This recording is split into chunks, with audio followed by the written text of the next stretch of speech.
अब बात NEET UG परीक्षा के नतीजों की, जिसे पंजाब और हरियाणा के छात्रों ने टॉप किया। लेकिन इस बार न तो सीकर का जलवा दिखा और न ही लातूर पैटर्न कामयाब हुआ।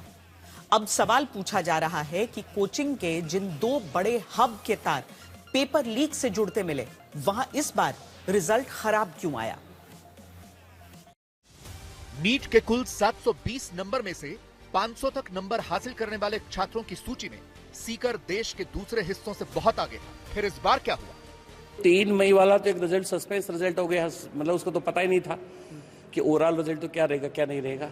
तो निश्चित तौर पे कोई कंपेयर नहीं किया जा सकता, लेकिन ये जरूर है कि हम लोग रिजल्ट एनालिसिस कर रहे थे तो थोड़ा बहुत उठापटक जरूर हुआ। उठापटक का मतलब कुछ बच्चे 3 मई को बहुत अच्छा करके गए थे, वो थोड़े से डाउन भी आए कुछ। हाँ, वो निराशा का ही हो गया कि बच्चों को दोबारा स्टार्ट करने में जोर आया। कुछ थोड़े से कॉन्फिडेंस, क्या ओवर कॉन्फिडेंस में कहूँगा, उस चक्कर में अपना रिजल्ट बिगाड़ लिया। तो कुछ बच्चे ऐसे ऐसे सामने आ रहे हैं, लेकिन बहुत सारे बच्चे ऐसे हैं कि जिन्होंने इम्प्रूव किया है। सीकर में 27,216 छात्रों ने नीट की परीक्षा दी, जिनमें से सबसे ज्यादा 720 नंबर में से 700 से ज्यादा लाने वाले 149 छात्र सीकर के थे। 650 से ज्यादा नंबर लाने वाले 2037 छात्र सीकर के थे। 600 से ज्यादा नंबर लाने वाले 4,729 छात्र सीकर में पढ़ते थे। 550 से ज्यादा नंबर लाने वाले 6,338 छात्र सीकर में तैयारी कर रहे थे। 500 से ज्यादा नंबर लाने वाले 8,225 छात्र सीकर में थे। लेकिन इस बार रिजल्ट पिछली बार जैसा नहीं रहा। सवाल है क्यों? अच्छा रिजल्ट इसलिए बहुत अच्छा सुकून है। अब ये हमारा ये कि ये जो बच्चा है अभिलाष, इसकी ऑल इंडिया रैंक 11 रैंक है, ओबीसी कैटेगरी में इसकी 4th रैंक है और 705 मार्क्स इसने लिए हैं। तो निश्चित तौर पे हमारा टॉपर है, बहुत अच्छा रिजल्ट है। वैसे दुर्भाग्य से ये हुआ कि इसके 1-2 सवाल ऐसे जो किसी के गलत नहीं होने चाहिए थे, वो इसके गलत हो गए। और वो मैं तो इसका नहीं मानता, इसकी मेहनत में कोई कमी नहीं रही। बस हमारा कि इनकी हार्ड लक रहा, दुर्भाग्य रहा थोड़ा सा।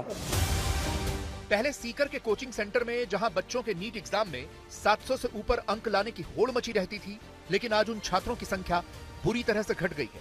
फिर भी कम रैंक लाने पर भी कोचिंग अपना ढिंडोरा पीट रही है।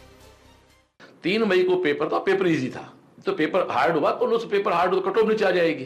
तो कट ऑफ नीचे होगी ना, कट ऑफ भी तो 560 के आसपास है, जबकि जो 3 मई पेपर था उसकी कट ऑफ बहुत ऊपर रहती। तो ये तो कॉम्पिटिटिव एग्जाम है, इसमें 720 आना नहीं आना कोई मैटर नहीं इसमें। बहुत अच्छे बच्चों का एक टारगेट होता है कि हमें इंडिया की टॉप मोस्ट मेडिकल कॉलेज में पढ़ना है, जैसा कि दिल्ली एम्स है। तो बच्चों का एक वो टारगेट अगर रहता है तो बच्चे अच्छा सक्सेस कर पाते हैं, क्योंकि नंबर तो पेपर के लेवल पे भी डिपेंड करता है।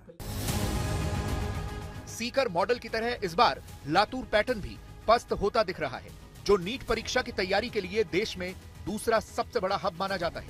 इस बार ऑल इंडिया रैंकिंग में लातूर पैटर्न के टॉपर छात्र का रैंक 170 है, जबकि अब तक के नीट एग्जाम रिजल्ट में ऑल इंडिया रैंकिंग में टॉप 100 स्टूडेंट में 20 से 25% हिस्सा लातूर पैटर्न के स्टूडेंट्स का रह चुका है। पिछले साल लातूर पैटर्न में पढ़ने वाले लगभग 19,600 छात्र नीट की परीक्षा में शामिल हुए, जिनमें से लगभग 2100 छात्र नीट एग्जाम में पास हुए थे। लेकिन इस बार नीट एग्जाम देने वाले स्टूडेंट्स की संख्या लगभग 14,200 थी, जिनमें से केवल 1250 विद्यार्थी ही पास होने की जानकारी सामने आ रही है।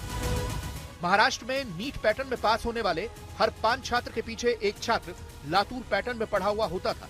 वहां अब लातूर पैटर्न का पास होने का परसेंटेज घटने के कारण नीट शिक्षा विशेषज्ञों में इसको लेकर चर्चा तेज हो गई है। लातूर का रिजल्ट कम लगा ऐसी चर्चा है, लेकिन लातूर में इसके पहले भी अगर आपने देखा तो टॉपर्स की बहुत संख्या लातूर में नहीं रहती, लेकिन बल्क में जो रिजल्ट होता है, नंबर ऑफ स्टूडेंट जो लगते हैं उनका नंबर बहुत ज़्यादा रहता है लातूर में। और इस बार भी सेम वैसे ही हो रहा है, जो नंबर कम लग रहा है तो लातूर से एग्जाम देने वाले बच्चों का नंबर भी कम हुआ है। जैसे लास्ट ईयर यानी 2025 का नीट लातूर में से 20,800 बच्चों ने दिया था। 3 मई को जो एग्जाम हुआ था वो 16,400 बच्चों ने दिया था। उसके बाद में री नीट 21 जून को जो होने वाली थी, उसमें बच्चों को सेंटर चेंज का ऑप्शन दिया गया था, और उसमें फिर बहुत से बच्चों ने अपने नेटिव यानी बाहर से पढ़ने के लिए जो बच्चे यहाँ पे आए थे, तो रिटर्न एग्जाम देने के लिए वो यहाँ पे नहीं आए, उन्होंने सेंटर चेंज करके लोकल के सेंटर्स ले ली। इस बार नीट परीक्षा के नतीजों में कोटा, सीकर और लातूर की चमक फीकी पड़ी है। इसके लिए कोचिंग चलाने वाले कुछ भी दलील दें, लेकिन सीकर से पेपर लीक की बात सबसे पहले सामने आना और उसके बाद हुई दूसरी परीक्षा में नतीजे खराब होना अपने आप में सवाल तो है ही।